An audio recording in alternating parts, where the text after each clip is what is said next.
Bang, bang, kemana aja? Itu yang beli, waduh, itu piring kira-kira 20 orang yang beli mah lebih itu Pak Ivan. Kok piringnya ditumpuk, jadi ini piring, ini kain, ini piring, ini kain, ini piring, ini kain. Nah, dengan penasaran saya ambil tuh piringnya satu, saya lihat, kok ini seratnya kayak serat kain kapan ya, saya bilang. Ya karena saya biasa sama dia, ya saya ngomongnya juga saya enak-enak saya aja. Pakai apaan lo ini? Kain kapan lo taruh di sini? Bilang, biasa bang itu buat supaya nggak bener lo caranya nih, saya bilang. Yang bener lah kalau cari rezeki, jangan begini, saya bilang. Anak-anak juga ada yang ngeledekin. Wah ini Bulus, jangan-jangan pasugihan nih Bulus nih. Ada yang ngeledekin, bukannya tahu, bukan ngeledekin doang. 2 tahun berikutnya, saya dengar kabar. Anaknya si Bambang meninggal, Ri, katanya. Teman-teman bilang, meninggalnya nggak wajar, Bang. Nggak wajarnya gimana? Kayak anak dicekek, katanya.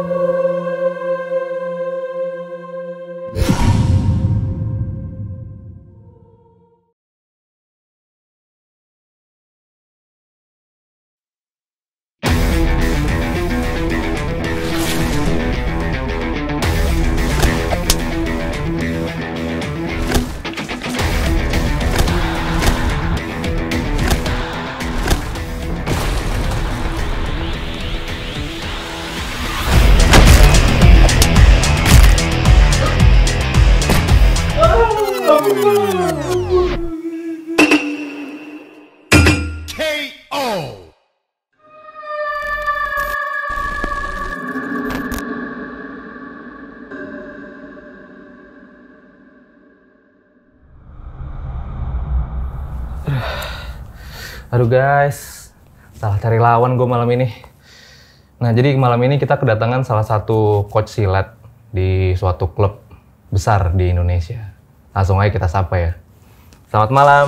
Selamat Pak Ari, terima kasih Pak. sudah datang di studio RJ5. Oke.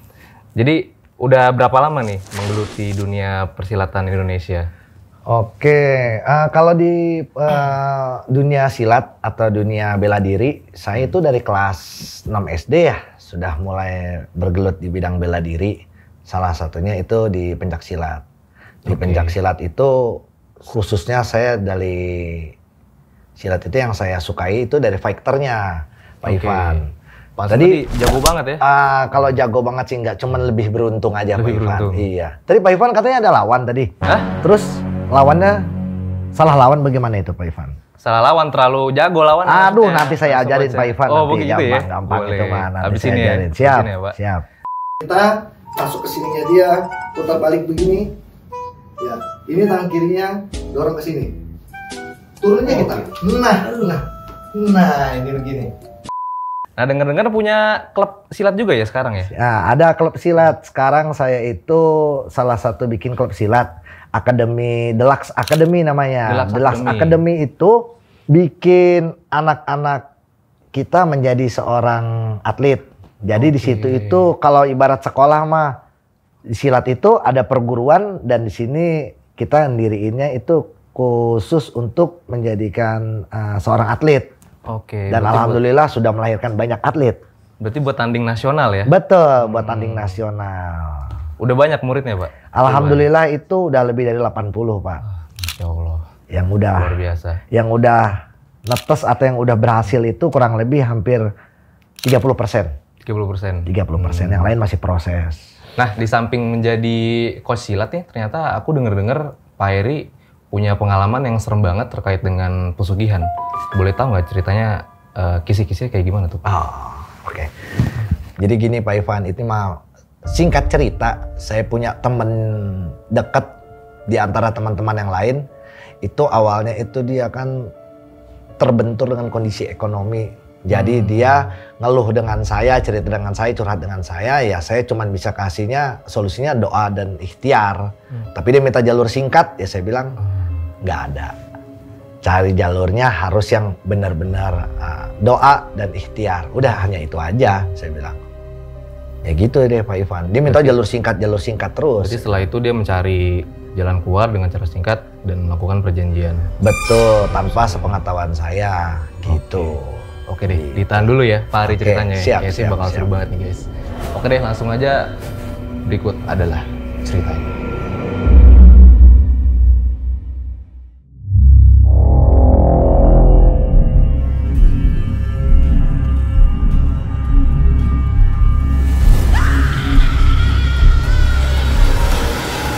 Ya, Pak Ari boleh ceritakan gimana awal mula teman yang melakukan pesugihan itu? Jadi gini Pak Ivan, awal mulanya itu kan memang Pak Bambang itu, Bambang, saya biasa sebut namanya Bambang lah. Jadi dia itu salah satu teman-teman kita nih, teman kumpul, teman santai, teman ini. Nah saya tuh kenal dia ya memang sama-sama mau besar bareng-bareng ya, dari SMA. Terus kita main kuliah, main karambol bareng-bareng, terus ngumpul sama-sama, semua segala macam.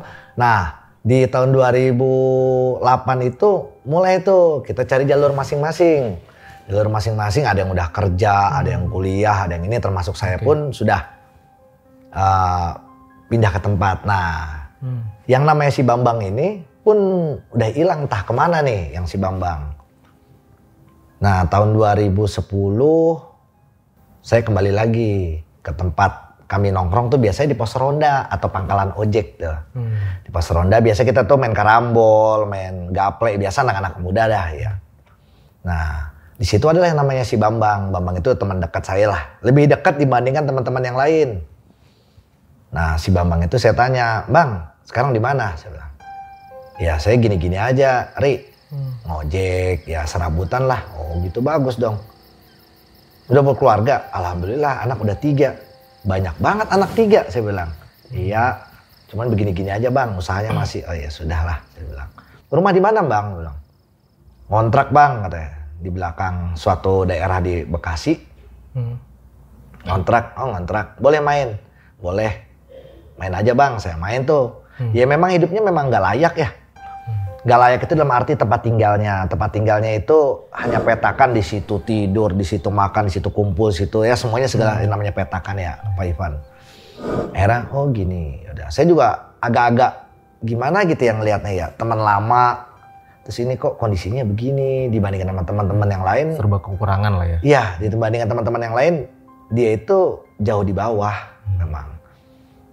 Padahal waktu sekolah pun ya nggak jelek-jelek amat gitu prestasinya. Nah, ke belakang-belakangan udah berapa minggu kita ketemu, udah sering-sering ngobrol, ngerokok bareng, ini semua bareng. Dia nanya, "Ri, ada nggak cara cepatnya supaya saya bisa keluar dari kondisi yang rumit ini nih, rumit dalam sisi ekonomi?" Saya bilang, "Ada doa dan ikhtiar." "Nggak jalur pintasan," dia bilang. Saya bilang nggak, karena nggak tahu dan nggak tahu tempatnya. Saya bilang, saya nggak paham yang begitu-begitu. "Oh gitu ya, kirain ada." Nggak ada. Ya sudah, sampai situ beberapa hari kemudian hilang dia. Hilang kurang lebih itu hampir 2 tahun ya. 2012 bulan Februari kurang lebih ya. Tapi tahunnya betul 2012. Nah sepanjang 2010 ke 2012 kita pun cari tahu, Bambang kemana ya? Aku nggak pernah ketemu, apa sakit, apa bagaimana kan kita nggak tahu nih. Kita ke kontrakannya, kata istrinya pun ada, cuman lagi nggak di rumah, lagi di luar dan nggak pernah ketemu kita nih. Nah 2012 itu suatu saat kita bukan ketemu, teman-teman ngobrol. "Ri, sekarang si Bambang udah alhamdulillah sekarang mah, alhamdulillah gimana, kondisi ekonominya lebih membaik." "Oh gitu, emang ngapain dia?" Dagang ketoprak di suatu tempat ya, di perumahan dia. Jadi ada perumahan itu, jalan gerbang mau masuk itu dia dagang di pinggiran situ. Dagang apa dia? Dagang ketoprak. "Oh, pakai gerobak apa pakai meja?" "Pakai gerobak," katanya. "Oh gitu. Udah ada tuh. Bagus dong kalau begitu," saya bilang. Nah, berapa minggu, nggak nyampe 2 bulan lah, dengar kabar lagi, "Bambang sekarang hebat, Ri." "Kenapa emang?" "Sekarang mah dia nggak ngojek lagi, dia nyewain itu motor ojeknya," katanya. "Oh gitu? Hebat tuh orang. Masih tukang ketoprak?" "Masih." Nah, penasaran dong saya. Saya tanya berapa itu, saya mampir ke daerah tempat dia dagang.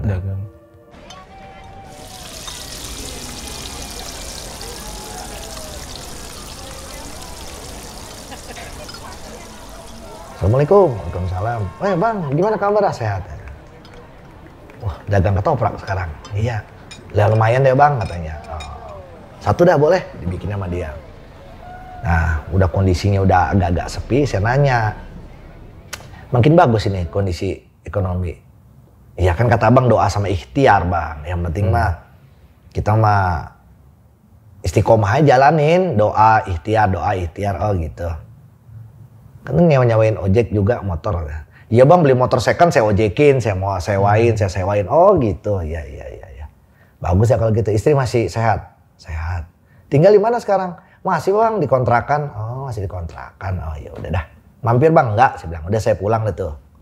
Saat kesana tapi dagangan ketopraknya lagi rame pembeli? Rame. Enggak banget tapi rame. Lumayan rame. Nah, lumayan rame. Udah tuh, hari saya pulang. Nah berapa bulan kemudian saya dengar kabar lagi. Bang, si Bambang mah sekarang lebih hebat lagi sekarang. Lebih maju tuh ketopraknya. Saya ledekin tuh biasa Pak Ivan. Ya namanya tukang ketoprak mah pasti maju. Nggak mungkin mundur. Bagaimana? Pasti maju terus dia. Serius ini mah katanya. Serius bagaimana? Dia bilang, sekarang dia malah udah punya angkot. Angkot? Iya angkot. Sekarang dia punya 2 katanya. Wah hebat banget nih saya bilang. Penasaran dong saya. Bener nggak masih dagang ketoprak nih? Saya kesana lagi tuh. Besokannya sore-sore itu kan namanya pengangguran ya. Sore saya kesana tuh habis asar. Saya kesana, kok perasaan nggak enak ya saya bilang.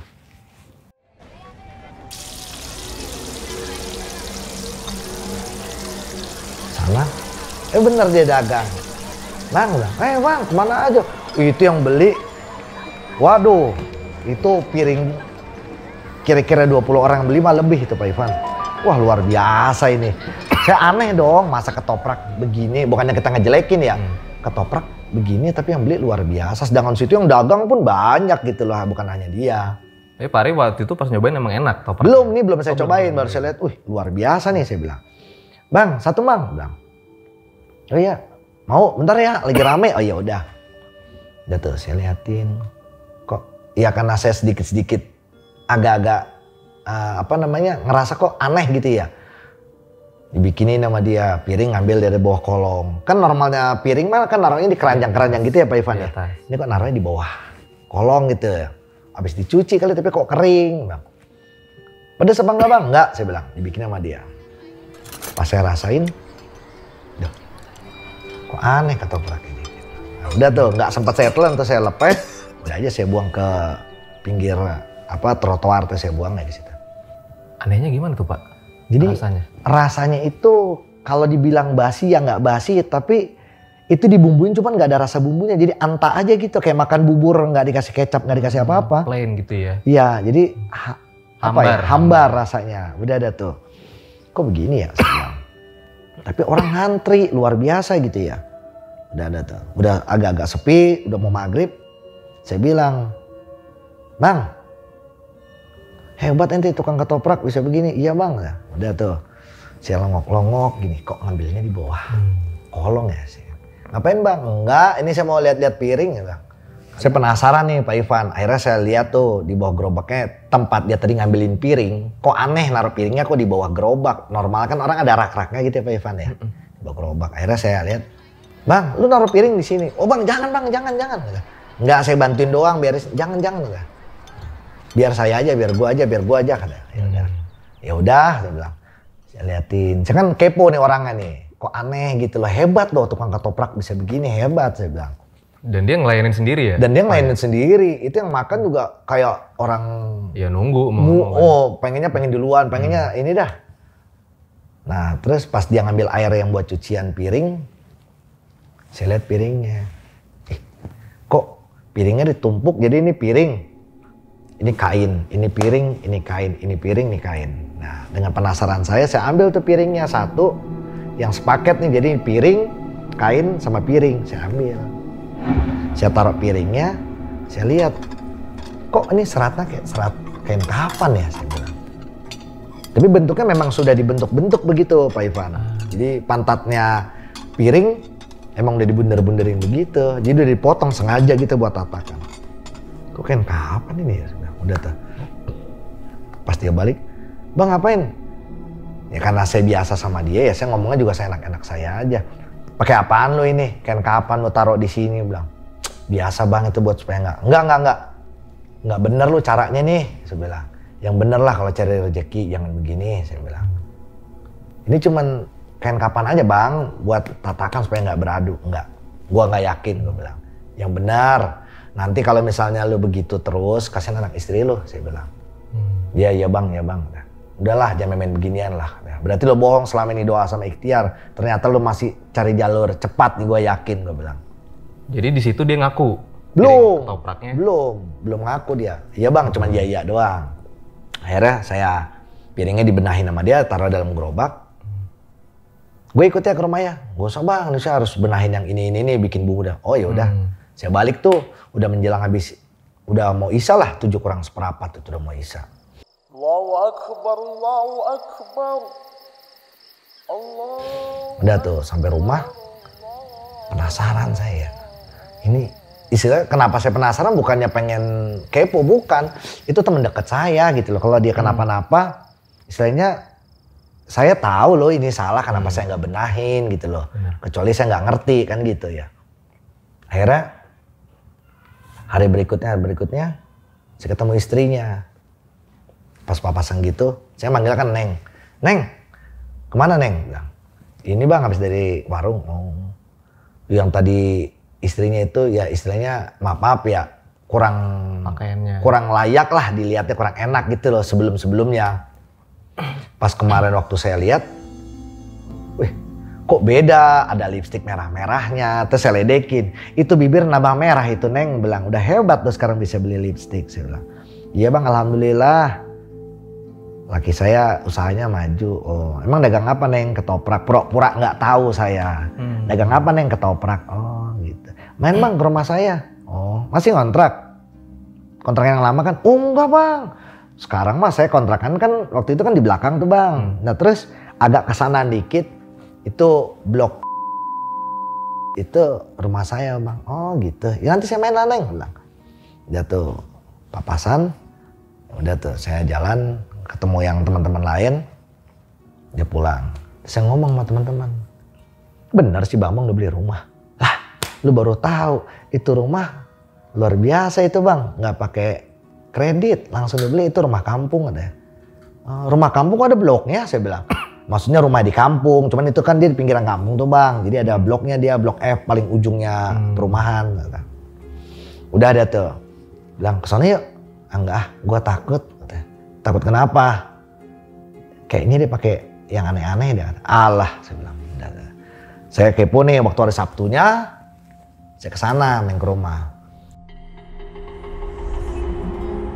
Assalamualaikum, waalaikumsalam. Nah bang, kok tahu rumah saya di sini? Tahu si Neng itu rumahnya di sini. Oh, saya lihat kanan kiri atasnya. Kenapa bang? Luar biasa ente. Dagang ketoprak, rezekinya lancar, bisa semewah ini rumah. Dia bilang. Ya kan awalnya kan rumahnya itu kan ya tadi saya bilang petak-petak kan. Sekarang dia punya rumah dengan 3 sekat, 2 kamar, kamar mandi yang layak. Itu luar biasa buat saya. Saya kan memang udah biasa sama istrinya, sama anaknya, sama suaminya. Ya saya masuk kamar aja. Keren banget loh sekarang rumah. Tempat tidur juga udah busa begini, biasa juga pakai kasur lantai cuman. Iya bang rezeki katanya. Oh iya udah. Jadi dalam 2 tahun itu dari dagang ketoprak udah bisa beli rumah cash mewah. Betul. Udah cash mewah. Jadi nggak mewah-mewah banget kalau untuk ukuran kita biasa. Rumah biasa. Tapi untuk ukuran ya. Saya yang pernah ngelihat kondisi awalnya itu luar biasa. Ya karena dulu perkembangannya luar biasa. Nah akhirnya saya bilang bisik-bisik, lu pakai apa ini? Saya bilang, enggak bang, doa doang sama ikhtiar. Kok bang kayaknya curiga, katanya bukan curiga. Nah sekarang gini aja, ini rumah kondisi udah mewah loh saya bilang. Lihat apa yang nggak punya, TV ada, AC ada, kamar mandi layak ini, ada shower udah kayak orang ada dah lo. Saya bilang, saya kan gua tahu lo, saya bilang mandi aja cuma pakai bak, saya bilang. Sekarang lo pakai shower ini, wah ada AC-nya, TV-nya mewah, saya bilang. Mungkin nggak dari ketoprak dong? Apa lu punya bisnis yang lain? Kalau ada bisnis yang lain, ikut dong gua. Soalnya gue juga begini-begini aja nih, paling ya sedikit-sedikit ya selama serabutan. Waduh, belum ada bang, cuma dagang ketoprak doang. Kalau ada, saya mau ikut, biar saya juga bisa kayak kamu nih, saya bilang. Belum ada bang katanya, saya cuma ketoprak doang. Oh. Tapi yang tadi katanya Jadi, rental motor sama itu gede juga apa enggak? Kalau rental motor sama rental angkot itu bukan gede tapi banyak. Jadi motor setelah dia punya mobil angkot 2, motornya sudah istilahnya bukan nggak dilepas, bukan nggak peduli aja dia. Orang mau setoran mau enggak mah nggak peduli dia, ya gitu. Tapi dari sisi rumahnya, dari sisi angkotnya mah memang setorannya lancar, terus bagus angkotnya. Itu saya nggak nanyain ke situ, saya cuma nanyain rumahnya kok bisa hebat begini, kondisi istrinya. Terus anak-anak sehat bang, alhamdulillah. Oh ya udah. Istrinya juga nggak kerja saat itu? Enggak, emang dari awal dia nggak kerja istrinya. Udah ada tuh.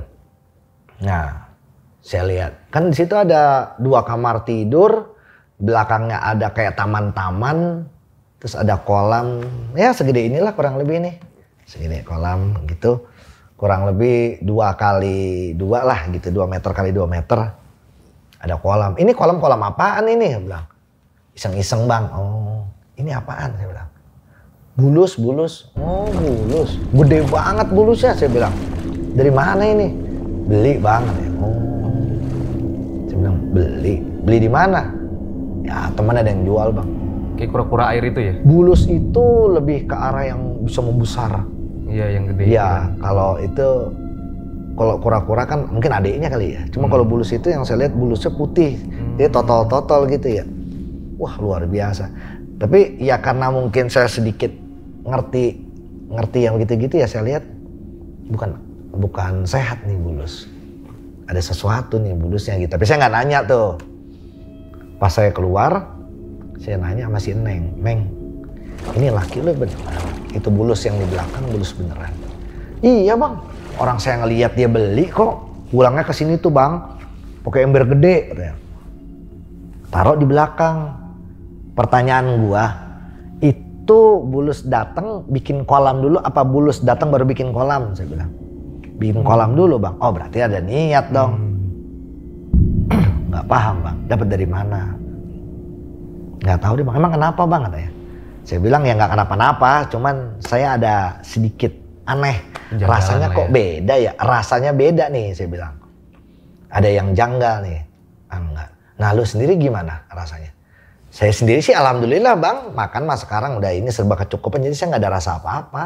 Sama suami juga akur-akur aja, anak pada sehat, oh, alhamdulillah. Ya sudahlah, saya bilang. Udah tuh saya pamitan, nah, udah tuh saya ajak teman-teman ke sana, yuk kita main ke rumah si Bambang. Main ke rumah si Bambang. Nah ternyata teman-teman itu pun sering lewat, cuman nggak pernah mau mampir karena kan mungkin ya kurang dekat kayak saya ya. Udah ada tuh ngobrol-ngobrol, ngopi-ngopi bareng, wah enak nih gini-gini. Anak-anak gak ada yang ngeledekin.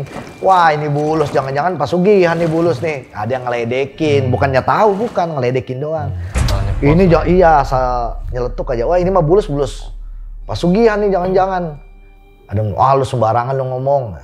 Nah si Bambang ini mukanya kok langsung saya lihat mukanya merah kayak malu apa takut ketahuan apa bagaimana, saya kurang paham nih kok mukanya langsung berbeda nih, apa kesal gitu saya nggak ngerti ya. Saya colek, udah jangan bercanda gitu udah. Mau nih bang bulusnya bang kayak bulus ini bang, bulus pasugihan ini gede-gede begini mah katanya, ini datangin duit nih katanya. Ya seorang Betawi mah kalau ngomong kan suka nyeplak begitu ya. Udahlah, udah tuh pada pulang. Sekian bulan saya nggak ketemu nih, saya nggak kesana dia nggak kesini, udah tuh nggak ketemu kami main aja masih sama teman-teman yang lain.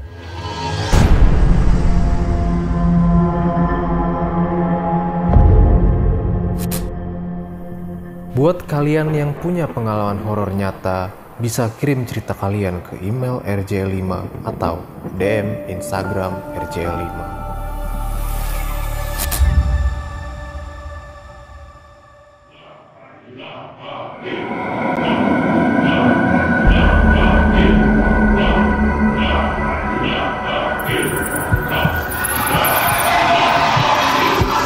Nah, 2 tahun berikutnya dari 2010 ke 2013 itu kurang lebih 2 tahun berikutnya saya dengar kabar anaknya si Bambang meninggal, Ri, katanya. Saya bilang, oh meninggal. Kalau buat saya kan meninggal hal yang wajar ya. Oh meninggal. Nah, teman-teman bilang meninggalnya nggak wajar, Bang. Nggak wajarnya gimana? Kayak anak dicekek, katanya. Kalau anak dicekek berarti artinya lidahnya keluar dong. Bilang, iya. Oh yang bener loh, saya bilang. Iya. Saya ke rumah dia dah tuh. Nggak ada itu si Bambangnya. Yang ada cuman istrinya. Saya ngomong, Neng. Si kakak mana si kakak? Saya bilang. Katanya ini. Diem aja dia. Kenapa sih Neng? Saya bilang. Kakak meninggal Bang.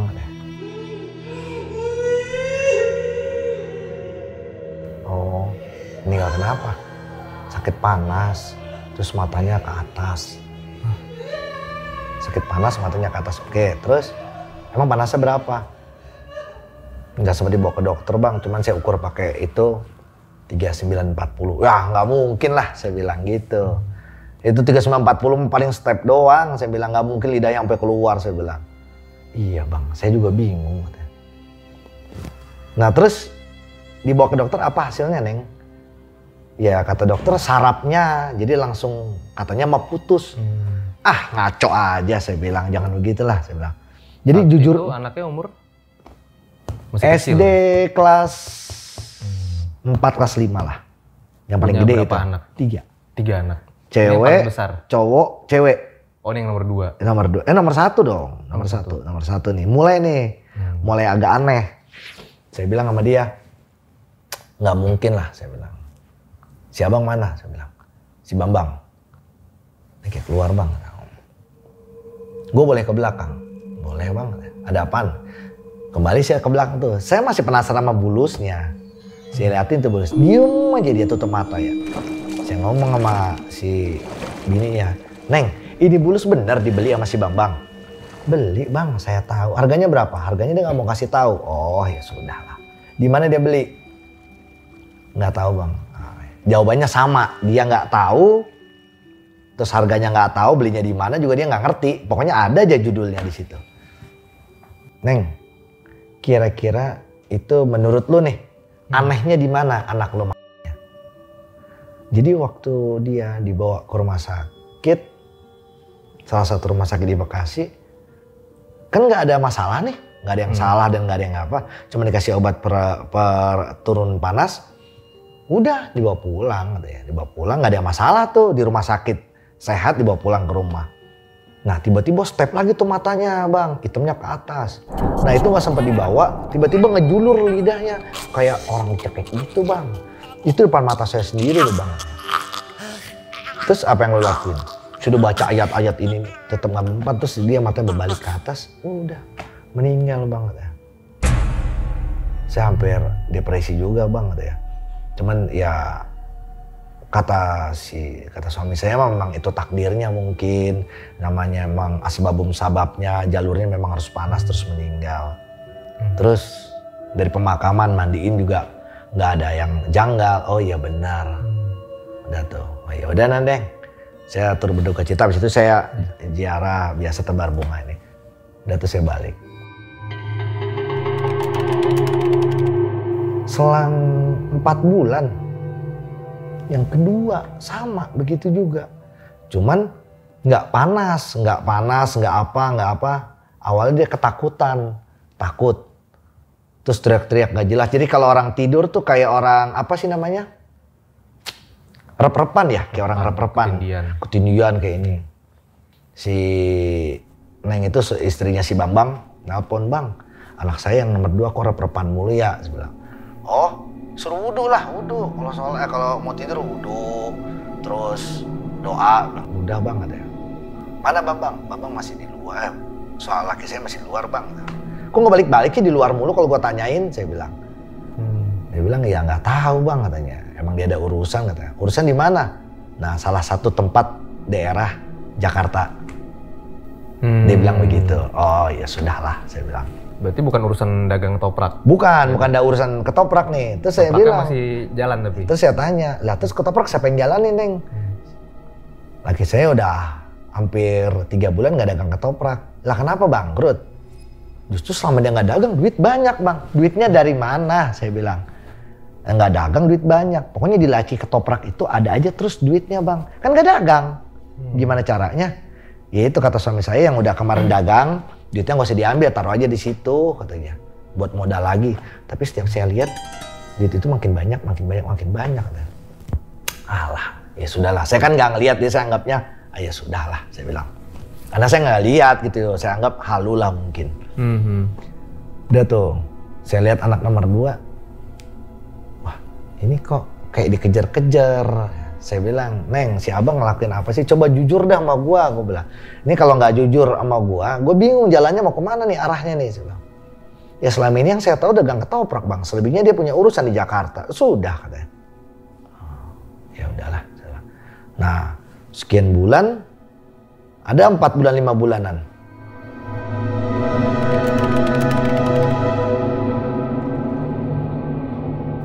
Dia sakit. Si istri ini sakit. Istrinya si Babang sakit. Sakitnya tuh aneh. Jadi dibilang panu ya bukan. Jadi totol di badannya ini cuman telapak tangan sama muka yang enggak. Awalnya mah cuma di sini doang nih, di tangan sama di kaki, di bawah kaki sini. Kenapa tangan lu? Bilang. Nggak tahu nih bang, kayak sakit kulit. Oh, dibawa ke rumah sakit lah, saya bilang. Iya, tapi katanya nggak ada, cuma dikasih salep doang. Oh ya udah. Ada ketemu si Bambang. Bang, gimana lu?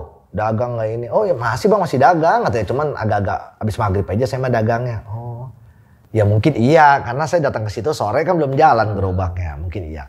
Nah. Terus pas habis nanya gitu, gimana keluarga sehat? Istri saya sakit bang. Oh ya udah. Anak nomor 2 juga kurang sehat. Yang kecil si Dede sehat bang. Oh ya udah.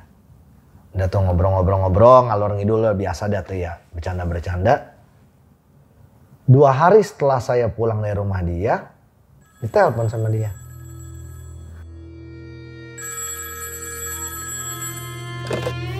Bang, anak saya meninggal. Tapi dengan nada biasa ya, nggak sedih, nggak apa. Meninggal. Meninggal kenapa, bang? Sama sih bang, sakit panas juga. Oh gitu. Yang nomor 2 ini? Nomor 2, sama kayak nomor 1 pun begitu sakit panas. Tapi nggak sampai step bang, meninggal. Tiba-tiba cuman tarik napas sekali, meninggal. Gampang-gampang ya bang, anak saya meninggal. Gitu dia ngomong. Saya bilang, kok aneh orang ini? Maksudnya nggak cari tahu gitu loh kenapa meninggal, saya bilang. Saya bilang, bang, coba bang, sekarang bini lo sakit juga persis kayak kulitnya si Bulus. Bener nggak? Oh enggak bang katanya. Coba lo perhatiin deh, kulit Bulus yang ada di rumah lo sama kulit bini lo sama dah. Iya kali, katanya gitu. Udah tuh, bang kalau emang udah ini mah, udah aja. Jalanin, kalau nggak putus aja. Jangan-jangan lu ada pasugihan, jangan-jangan lu ada perjanjian goib atau apa bagaimana, bukan gua sok tahu nih bang. Nggak ada bang katanya. Oh ya udah. Nah 2017 lah.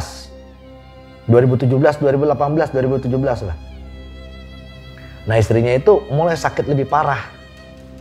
Lebih parahnya itu udah sekujur tubuh sampai dia angkat bajunya diliatin ke perutnya tuh sama. Toto dia semua badan kecuali muka sama telapak tangan sama telapak kaki dia enggak. Dan dia yang selalu itu dirasain gatel-gatel. Dan dia selalu ngerasanya itu kayak apa sih namanya, kayak dipegang-pegang begitu. Kayak greges-greges gitu lah badannya. Saya bilang kalau gua gregesnya nggak ada masalah, cuman masalahnya kulit lo ini. Saya tanya, bang, beresin tuh anak bini lo, saya bilang. Nggak tahu lu tuh lagi dibawa ke rumah sakit kulit. Nah. Si Dede gimana si Dede? Ini mulai sakit lagi lo anak lo, bilang. Iya. Jujur sama gua, lu pakai pasugihan nggak? Saya tembak begitu tuh Pak Ivan. Pakai pasugihan nggak? Enggak katanya. Benar. Ayo udah. Cukup ya, gua bilang. Berarti anggap aja lu udah benar-benar nih. Udah gua nggak bakal kesini-sini lagi dah. Berarti lu nggak nganggap gua saudara kalau lu nggak mau jujur, gua bilang. Kan gua kenal sama anak bini lu dari dulu, bilang. Iya. Nggak pakai apa-apa katanya.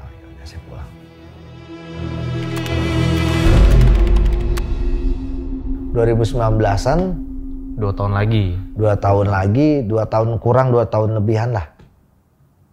Suaminya bilang, "Bang, gue main ke rumah lu boleh nggak?" "Boleh," saya bilang dengan senang hati, "Bang. Main sini lu," gue bilang. "Di pos apa di rumah?" "Gue di pos, main aja ke rumah," main ke rumah.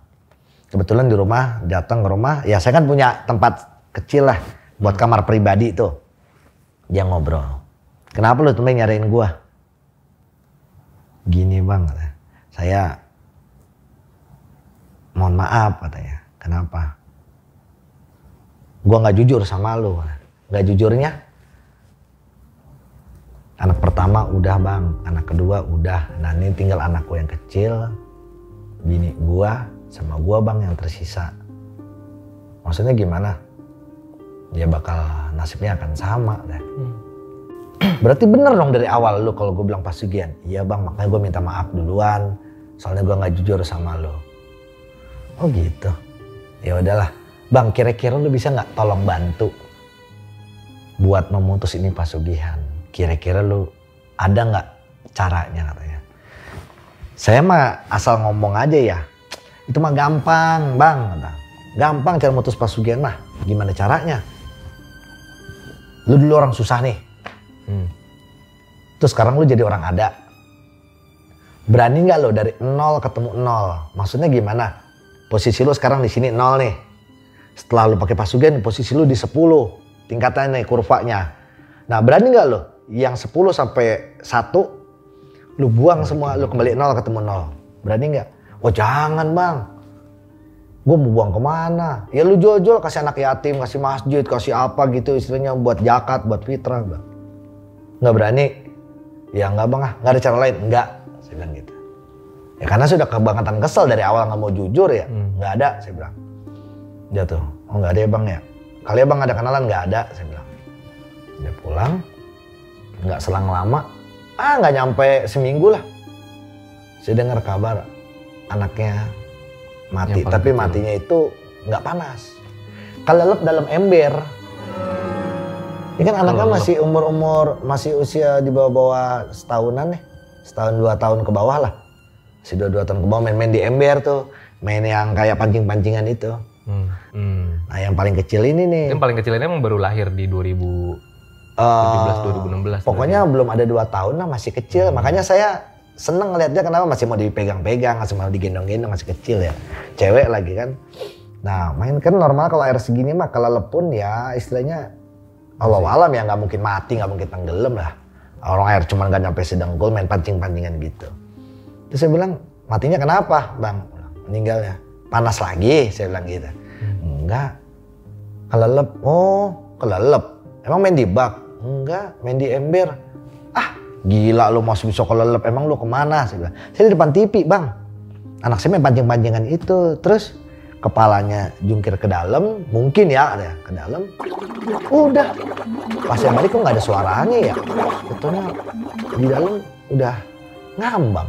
"Ah masa sih?" saya bilang. Saya kan nggak percaya ya, emang ember segede mana? "Gede bang, muat sih emang anak saya, cuman dia ngambang." "Terus apa fisik yang terjadi?" saya bilang. "Punggung anak saya persis kayak tempurungnya itu si Bulus." "Ah meninggalnya di mana?" "Persis di samping bulusnya, dia main di samping bulus yang ada di belakang rumah." Tenggelam di kolam bulus? "Bukan, jadi ini kolam bulus di ember biasa, ember yang buat cucian." Persis begitu bang. Pas gue lihat anak gue ini, kan istri gue teriak-teriak nih. Gue lihat, kok dia tengkurap nih, anak gue tengkurap begitu bang, kayak ada yang lelepin dah katanya. Tuh punggungnya melendung begitu. Saya bilang itu mah udah kemasukan air lama itu, makanya cairannya banyak di punggung lah. Saya kan teori ilmiahnya begitu. Bahkan secara ilmiah pun biasanya kan kalau ditemuin jenazah atau mayat di sungai dan laut kan biasanya setelah berapa hari. Ya. Dan itu yang ngembung juga bukan hanya punggungnya doang kan, iya. Semuanya kan yang ngembung. Dan ini temuin kan baru mungkin sejam atau beberapa menit kan. Iya, itu yang mungkin nggak nyampe 1 jam kayaknya Pak Ivan. Nyampe 1 jam. Tapi yang anehnya itu yang melendung kok hanya punggungnya doang gitu loh. Kayak seperti tempurung gitu ya. Iya, persis kayak begitu. Apalagi gitu karena di samping posisinya di samping bulus itu persis sama jadinya gitu loh. Nah, pas itu diangkat pun sama si Bambang itu diangkat. Terus sudahlah, nggak ada istilahnya, nggak ada apa-apa lah, mungkin memang kecelakaan gitu lah. dimandiin segala macam, proses pemayat lah. Ya dari sisi awalnya mandiin pun katanya ada yang aneh, tapi kan memang adabnya seorang pemandi mayat kan nggak boleh bilang aib ya, nggak boleh cerita aib ke orang lain itu adabnya. Terus saat makamin pun mungkin ada yang aneh, cuman nggak ada yang mau cerita. Ya sudah tahu sama tahu aja. Nah selepas itu saya pun bilang sama si istrinya Bambang, Neng ini ada nggak beres sama laki lo. Maksudnya gimana bang? Gua tembak aja ya, saya bilang. Maksudnya badan lu sama kulitnya si Bulus sama nggak tanpa lu sadarin. Dia ke belakang dah tuh. Pas ke belakang, iya ya bang ya. Kok persis sama ya kulit saya? Terus gimana bang caranya? Ya kalau caranya bagaimana mas saya kurang ngerti. Tanya aja sama laki lu, saya bilang. Udah tuh. Dia nanya-nanya sama suaminya, akhirnya terbongkar lah. Tapi tetap gayanya, saya minta maaf. Semua saya lakuin buat kebahagiaan keluarga. Biasa basa-basi begitu tuh. Terus cara ngelepasnya gimana? Ini tinggal kamu dan saya ini sisanya. Selebihnya bagaimana? Ya si Bambang cuman bisanya nangis doang. Akhirnya ujung-ujungnya karena kategorinya saya orang terdekat dia untuk kategori orang lain yang terdekat ya saya. Dia balik tuh, Bang, saya mau ikutin syariatnya abang aja, gimana caranya? Ya nggak bisa, saya bilang. Tawaran pertama sudah bisa, tawaran kedua ya mungkin caranya dengan hal yang berbeda, saya belum tahu. Saya mau tahu dulu nih, situ nyarinya di mana? Dia sebut tuh, ya anggap aja sekarang mah kita sebenarnya daerah Jakarta. Oh, di Sungai Tempuran namanya. Ya Sungai Tempuran itu Pak Ivan, ini sungai, ini sungai, ini sungai, ini sungai. Terus saya tanya cara dapetinnya gimana. Saya bertapa namanya Tirakat Kungkum. Jadi satu hari satu malam dia di situ. Terus nyari. Nah terus Bulus itu datangnya dari mana? Itu dari bawah air dia muncul bang katanya. Soalnya kata salah satu kuncennya dia bilang kalau nggak belut, bulus. Yang keluar bulus. Bulus itu airnya ikut saya gede gitu. Saya sih nggak takut banget ya, karena bulus kan buat saya kan kayak kura-kura ya katanya. Udah tuh saya naik gitu, dia naik ke atas. Saya udah selesai tirakatnya jam-jam 3-an tuh saya selesai. Saya naik ke atas ketemu kuncennya. Pak udah. Apa yang kamu lihat? Bulus, ya sudah. Bawa bulusnya, gimana cara bawanya ya sudah. Siapkan tempatnya. Setelah siapkan tempatnya, kamu kesini nanti saya kasih ritualnya. Bulusnya nanti akan sampai ke sana. Gak usah tanya bagaimana caranya. Tahu dari mana sih Bambang itu?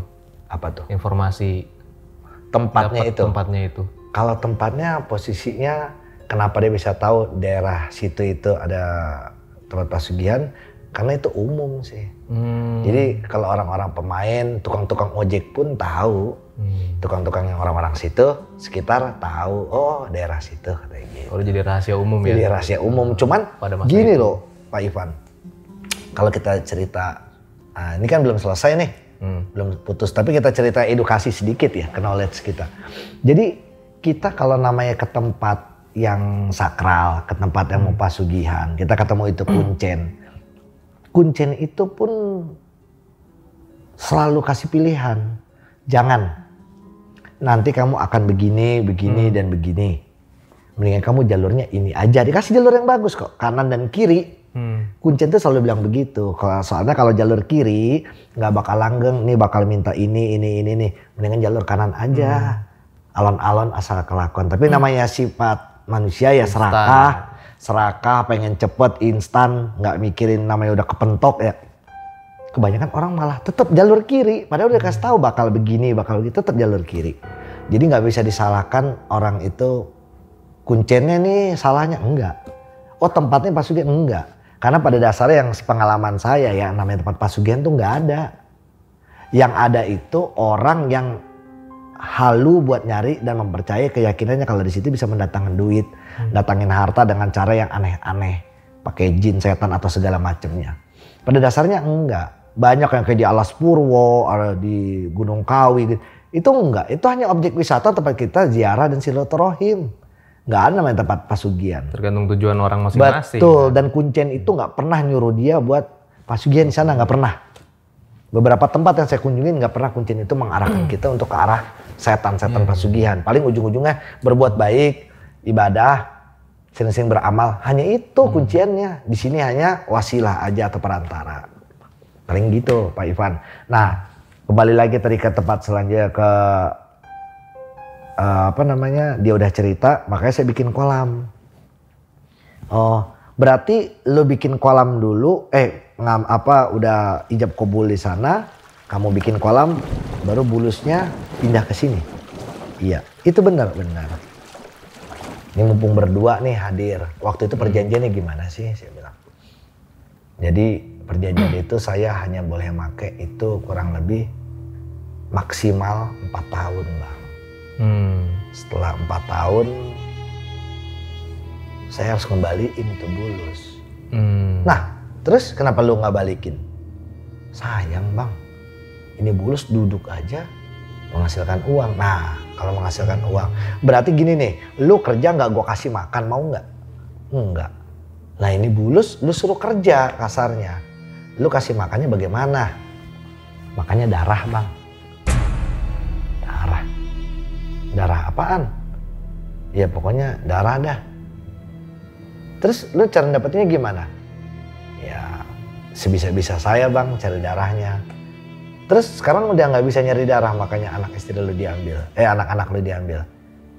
Kayaknya darahnya kurang enak atau bagaimana sih ya, Bang ya? Katanya sih kurang paham juga. Lah, emang lu nggak bisa ngobrol sama dia? Enggak. Terus yang lu tahu kasih darah gitu. Iya. Terus darahnya? Ya nggak ngerti dah, Bang. Pokoknya saya udah kasarnya mah saya udah ngelanggar sekarang. Harusnya saya udah pulangin. Sekarang belum pulangin. Oh, makanya di tahun keempat anak yang pertama mulai tuh diserang tuh. Kan, iya. Nah, terus saya bilang pulangin aja sekarang. Saya takut, Bang. Takutnya saya bingung cara ngangkat ini bulus bagaimana. Emang lu nggak kenal ini siapa bulus? Enggak. Lu mau ngeliat nggak ini bulus bentuknya bagaimana? Mau, Bang, yakin. Tapi jangan takut ya, soalnya gue juga takut, saya bilang. Gue takut binatang-binatang begini, saya bilang. Dadah tuh, coba lu panggil bulus pakai cara lu yang pernah diajarin di sana. Udah tuh dia bertapa begini, diem. Pakai bahasa dia tuh saya nggak ngerti bahasanya apa. Bulusnya itu datang, jalan, keluar dari kolam jalan. Ke dekat tempat tidurnya, ke depan ruang tengah, kan dia belakang tuh. Ke ruang dapur, tempat kami ngobrol-ngobrol begini. Dapur, tuh bulusnya datang, Bang. Semua diapain, Bang? Istrinya lihat juga di situ? Oh, lihat. Dua-duanya ngelihat. Kan sudah buka-bukaan. Ya kan, terus perjanjian juga kan mereka nggak boleh saling menyalahin. Karena niatnya buat nyenengin keluarga. Ngelihat juga. Berarti istrinya emang nggak tahu dari awal ya? Awalnya nggak tahu. Seneng aja judulnya. Mau apa, beli apa, senang. Udah tuh saya bilang, nah kalau udah begini gua takut nih. Gua ke depan aja dah. Udah tuh. Terus ini gimana, Bang, katanya. Udah ke depan aja, ntar juga balik lagi, saya bilang. Akhirnya si Bambang itu keluar sama saya. Sama si bininya, tinggal aja itu, Mas, saya bilang. Udah ngobrol, udah. Bang, itu baliknya gimana ntar, Bang, bulusnya? Gue juga takut. Bilang, biarin aja. Bilang. Nggak lama, ada kali 2 batang rokok, saya bilang. Kok saya ngerasa udah balik nih. Coba lu lihat belakang, udah balik belum itu bulus? Bang, udah nggak ada. Pokoknya saya emang nggak ngerti deh, Bang. Terus gimana, Bang, cara mutusnya? Ya lihat nanti ya, saya bilang. Saya nggak tahu cara mutusnya gimana. Akhirnya saya coba ke suatu tempat yang dia tadi bilang di daerah Jakarta. Itu. Saya ke sana.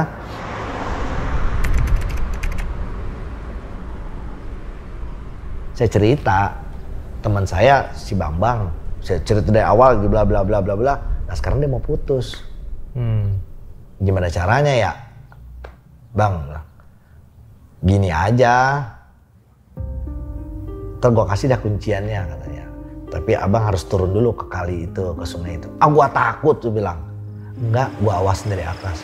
Serius, gue takut tuh. Ini sungai kenceng begitu arusnya. Gue takut, gue bilang. Karena gue gak ada misi apa-apa nih.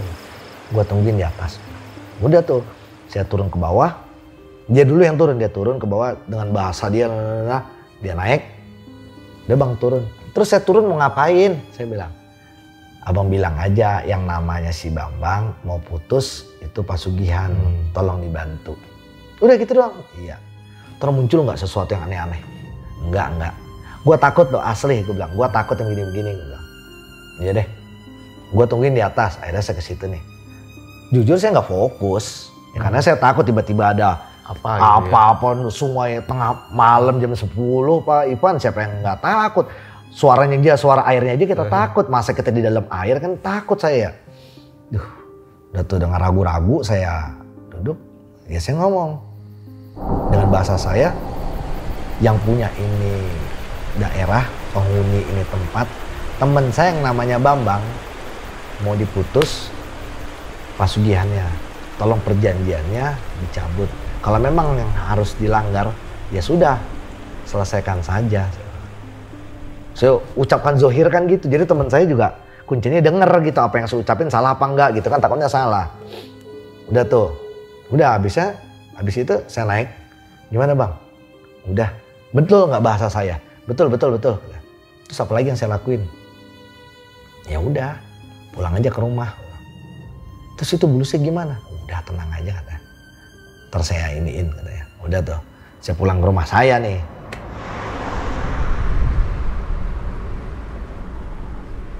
Nggak lama, si Neng itu istrinya si Bambang nemuin istri saya.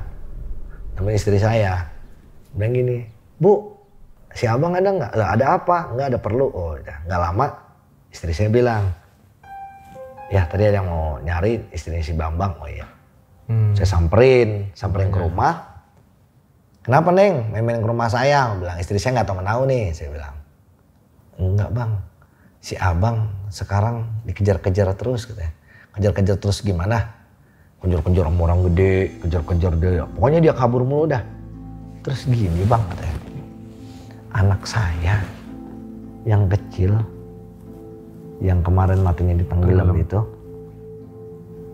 hampir tiap malam sama tidur siang saya, dia selalu bilang minta tolong, mama minta tolong, mama minta tolong. Bantu mama, dia teriak-teriak begitu, tolong bantu dedek, teman.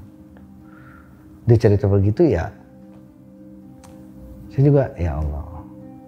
Terus gimana nih? Saya bilang, bisa dibantu nggak bang? Tolong sempurnain. Saya bilang kalau bantu buat sempurnain sih saya nggak ada hak, sebab urusan arwah, urusan nyawa itu nggak ada urusan sama saya. Itu urusannya sama Allah. Saya bilang yang punya kuasa. Tapi gini loh Neng, karena berhubung situ istilahnya dekat sama saya, kita pakai cara saya aja ya. Caranya gimana bang? Gampang. Undang RT, bilang aja ada pembacaan doa tawasulan. Terus nanti siapa yang mimpin bang? Nanti ustadznya gua calling gampang. Niatnya mah buat doain si Dede biar tenang di sana. Kalau memang harus jalannya mampet, tolong dilancarin. Kalau memang nggak enak tempatnya, tolong dienakin gitu aja ntar. Gitu bang, pakai apa nasi? Alah nggak usah ribet-ribet, udah aja. Apa kayak gitu buat sajian mah gampang saya bilang. Udah tuh datang. Pas malam Jumat tanggal 16 itu datang tuh pengajian RT, datang.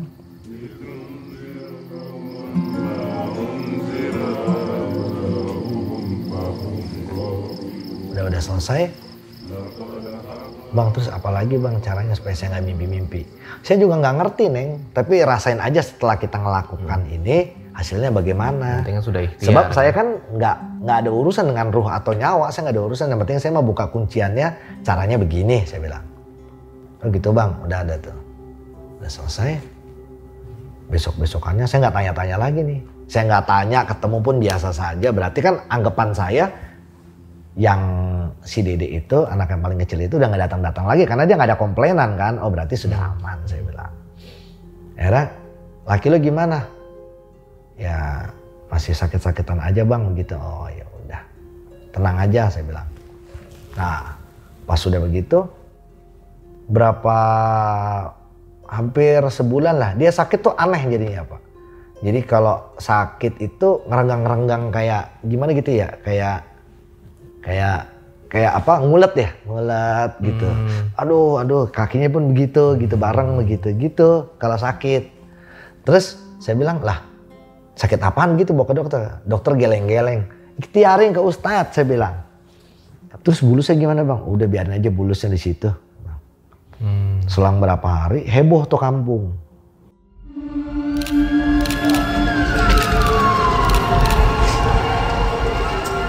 Bambang mati kaku, stroke.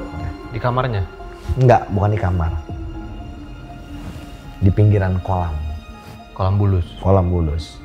Jadi posisi terakhir warga ketemu itu, bukan warga, istrinya yang nanya itu, istrinya yang tahu itu, katanya pas lagi deket bulus itu, nggak tahu dia lagi ngapain tuh di bulus itu biasanya ganti air atau apa gitu. Dia cuma teriak, tolong, hilang suaranya. Lep, hilang. Pas saya lari ke belakang, dia cuman kaku doang bang, tapi begitu celentang begitu, tangannya nih bang, persis begini. Kok celentang? Saya bilang. Matanya? Saya bilang, saya nggak nanya matanya. Saya bilang, kok bisa celentang ya? Mungkin kepleset, tapi tangannya itu loh bang, persis kayak anak saya yang nomor 3 bang. Matanya cuman si dedek matang kurep, dia mata lentang. Oh gitu. Jadi ditemuin meninggalnya begini? Jadi begini. Jadi kayak kura-kura dibalikin kan lucu dibalikin. Tuh. Begitu. Kakinya begitu, kakinya nakuk begitu. Oh. Terus kata warga gimana? Kata warga sih nggak ada komentar. Cuman teman abang yang satu itu tuh, anggap aja saya sebutnya si A lah. Yang nyeletuk waktu pertama kami datang. Dia ngomong begitu, bukannya ditolongin bang. Malah suami saya nih, almarhum, ditendang sama dia. Setan lo, bener kan lo, pesugihan bulus katanya. Sialan lo katanya, nyusahin warga, bikin malu lo katanya. Gitu, bukan ditolongin. Karena dia nyeletuk itu kok bener gitu loh. Tapi dia nggak mau ngaku, itu bikin anak-anak pada kesal gitu ya. Jadi bikin malu kampung gitu. Udah ada tuh. Akhirnya diangkat, dimandiin. Mandinya pun ya istilahnya yang selayaknya kita mandiin mayat gitu. Mereka udah kebangetan kesal gitu ya. Udah gitu, udah. Nah, ngelurusinya itu kan susah pakai kain kapan ya kalau begitu. Ngelurusinnya itu gimana caranya? Dia nanya, Ri, ini ngelurusin tangannya bagaimana? Kaku begini katanya.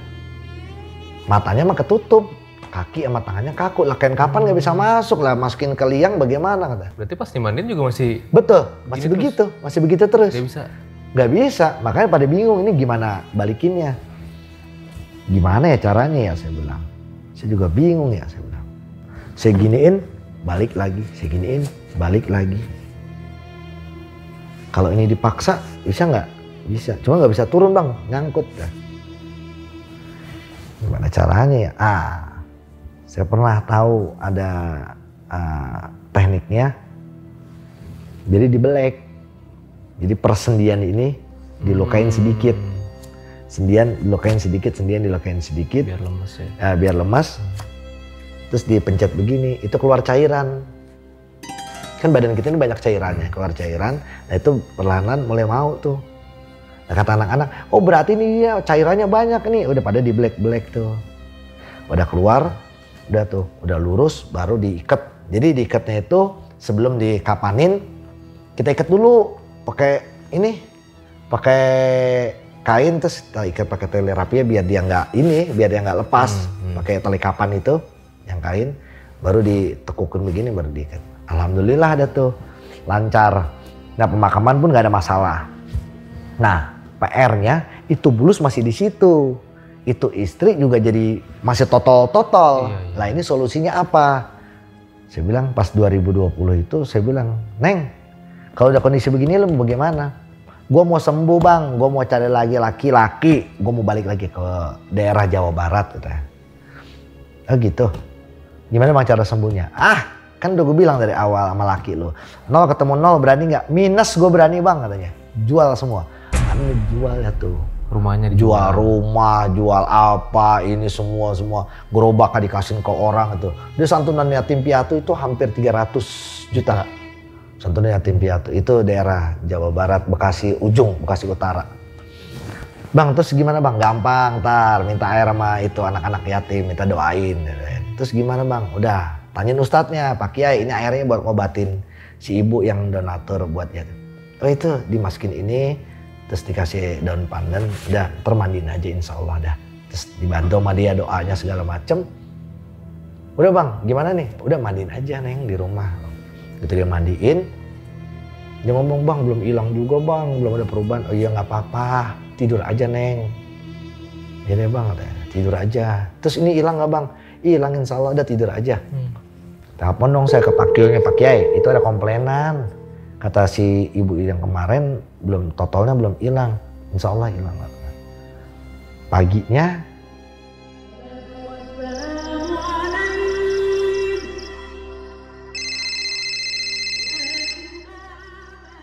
sebelum ajan subuh dia telepon jam 4:15 dia nelpon. Bang, aneh bang, aneh. Aneh kenapa Neng? Ini bulus hilang. Airnya asat kering, air kolamnya kering. Bulusnya hilang bang. Cuman yang hebatnya lagi, kulit saya bang, ini mulus bang kayak dulu katanya. Muka-muka saya semua ini mulus dan gak ada rasa-rasa dipencet-pencet lagi badan saya. Aneh nih bang. Ya nggak aneh, itu mah doa-doa anak yatim saya bilang. Anak yatim, ente udah keluarin semua harta-harta yang jelek. Alhamdulillah diijabah sama Allah. Lu kan nggak tahu juga. Sekarang udah mau bertaubat, insya Allah mah diterima sama Allah ini jalannya. Ya bang, saya mau ketemu dulu bang ya. Ada ketemu. Nah, pas ketemu, habis sholat subuh saya ketemuan di jalan di tukang nasi uduk. Dia bilang, bang hari ini, abang tolong jualin rumah saya. Saya mau pindah ke rumah mak saya di Jawa Barat. Berapa harganya Neng? Udah atur aja deh bang katanya. Saya udah seneng banget nih, badan saya udah mulus banget bang. Masya Allah dah katanya. Nah di situ saya dikasih uang rokok lah sama dia tanda terima kasih. Sudah habis itu selang berapa lama? 2022 inilah 2022. Belum lama saya ketemu sama dia. Udah punya anak lagi dia. Sama laki-laki yang baru. Saya tanya, Neng, kalau misalnya kamu masih hubungan sama saya, tolong kenalkan suami kamu sama saya. Soalnya kalau nggak kenalin kamu sangkain kamu selingkuh sama saya. Saya sama kamu udah istilahnya udah deket banget. Saya bilang, iya bang, belum pernah ketemu sama suaminya. Terus saya bilang, nggak usah ketemu saya, nggak usah hubungin saya karena nanti suami kamu curiga. Sampai situ, sampai detik ini saya belum tahu kabarnya bagaimana, mudah-mudahan sehat. Terakhir kontak-kontakan di 2020 kali ya? 2020, ya 2020. Itu sembuhnya itu, oh iya, itu sembuhnya itu dia pas 1 Suro 2020, 1 Suro 2020. Pas 1 Muharramnya 2020 itu dia sembuhnya di situ. Itu ada santunan yatim piatu sekalian itu. Ya alhamdulillah dia udah punya hidup baru, punya suami baru, punya anak baru. Sudah. Gitu Pak Ivan ceritanya. Luar biasa ya cerita dari Pak Ari. Mungkin di closing bakal kita lanjut lagi. Ada beberapa misteri mungkin yang bakal kalian tanyain, bakal gue tanyain ke Pak Ari.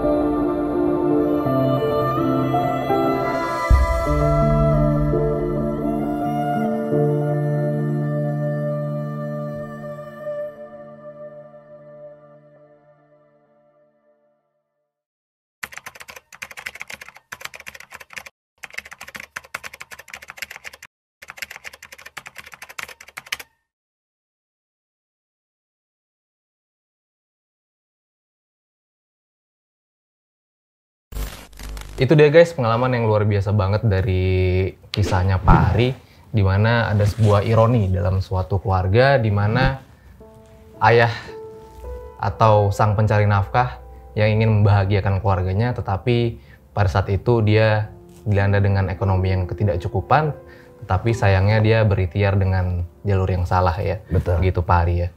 Nah, yang mungkin yang aku mau tanyain, kira-kira ada pesan terakhir nggak sih dari Pak Bambang sebelum dia meninggal? Kalau pesan terakhir waktu dia mau meninggal nggak ada. Tapi setelah meninggal ada 2 hari setelah dia meninggal itu saya hanya mimpi sih. Cuman dia bilang begini doang. Sempat dimimpiin sama Sempat dimimpiin. Bang, mohon maaf saya titip istri dan keluarga saya. Saya nggak jawab, cuman kaget dong. Gitu saya sadar, saya bilang oh ya insya Allah. Ya alhamdulillah sih waktu nikahan di keduanya dengan suami yang baru, saya pun datang sih. Terus saya cerita nama istrinya, almarhum titip lu sama keluarga. Gue bilang iya, lu sehat-sehat dah, baik-baik. Dia bilang iya bang, makasih. Saya bilang. Suaminya pun bingung, ini siapa? Bilang. Saya bilang aja gue bang, lu udah selesai. Saya bilang kayak gitu. Gitu aja sih Pak Ivan. Sebenarnya endingnya lumayan menyayat hati ya sebenarnya. Iya, ya. niat baiknya itu buat keluarga. Endingnya kurang bagus karena niat baik kalau jalannya kurang baik kayaknya ya hasilnya pun tetap kurang baik. Nah, pesan-pesan yang buat kita sih kalau misalnya emang udah, kalau kita orang muslim, kalau saya Pak Ivan ya, saya suka ke teman-teman, suka ke saudara-saudara atau sahabat. Kalau udah kepentok, balik ke jalurnya Allah. Jangan udah melenceng. kepentok, jangan melenceng, saya bilang. Sebab ada bahasa, masa langit mendung gak pernah terang, saya bilang. Cuma kadang-kadang gitu Pak Ivan. Kalau namanya orang udah ketutup setan, udah ketutup namanya hawa nafsu, emosi itu, kalau bahasa kita mah ngeyakinin lalat kalau bunganya itu indah, bunga itu wangi mah susah. Tetep aja dia bilang mah bau dan tetep bau. Tetep aja jalurnya ke kiri terus. Saya bilang itu udah salah, terus saya ke kiri. Nanti kalau udah mentok, udah ini sadar ya susah. Kayak teman saya si Bambang ini kan begitu Pak Ivan. Karena sudah dibutakan dengan sesuatu yang instan. Iya, ya, betul. Pak Eri ya. Jadi minta sekarang jadi sekarang siapa yang nggak mau Pak Ivan? Betul. Pengen minta sekarang, gue butuh duit. Dengan cuman kerja ecek-ecek, datang duit yang banyak, yang luar biasa. Kita nggak ngapa-ngapain, datang yang luar biasa. Apalagi zaman sekarang yang nyari kerja susah. Nyari kerja susah, cuman duduk-duduk doang, datang duit. Siapa yang nggak mau Pak Ivan? Makanya jauhin lah ya. Jauhin, teman-teman betul. ya, yang kayak gitu-gitu. Iya. Nah mungkin Pak Eri kalau ada pesan-pesan kepada istrinya Pak Bambang, siapa tahu dia nonton, boleh di kamera yang paling kanan. Buat istrinya Pak Bambang, ini nama samaran Neng. Kamu baik-baik sama suami, lebih taat banget agamanya, jangan lupa pesen-pesen dari saya, jangan pernah takut buat menghadapin kesusahan dunia. Yang keempat, lebih santun sama suami Neng, biar suaminya juga nggak ngerasa terkecilkan dengan kondisi perlakuan kamu.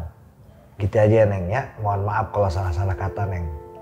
Gitu aja sih Pak Ivan. Luar biasa. Aduh. Mungkin kalau teman-teman netizen pada setuju istrinya Pak Bambang diundang, boleh ya nanti part 2-nya di sini. Ya kalau dia mau, Kalau insya dia Allah. ngeliat ya. Kalau dia ngeliat, Pak Eri ya. kita ngobrol-ngobrol silaturahmi. Tapi bawa suaminya biar nggak ada fitnah di antara kita ya Pak ya. Tapi udah lost kontak ya Pak ya? Kayaknya kalau cari tahu kayaknya bisa. Masih bisa lah ya. Kalau cari tahu. Cuman ya gitu dah. Oke deh, luar biasa banget episode pada kali ini. Nah, tadi Pak Eri juga punya ini kan, klub silat. Oh iya. Dan juga punya YouTube ya.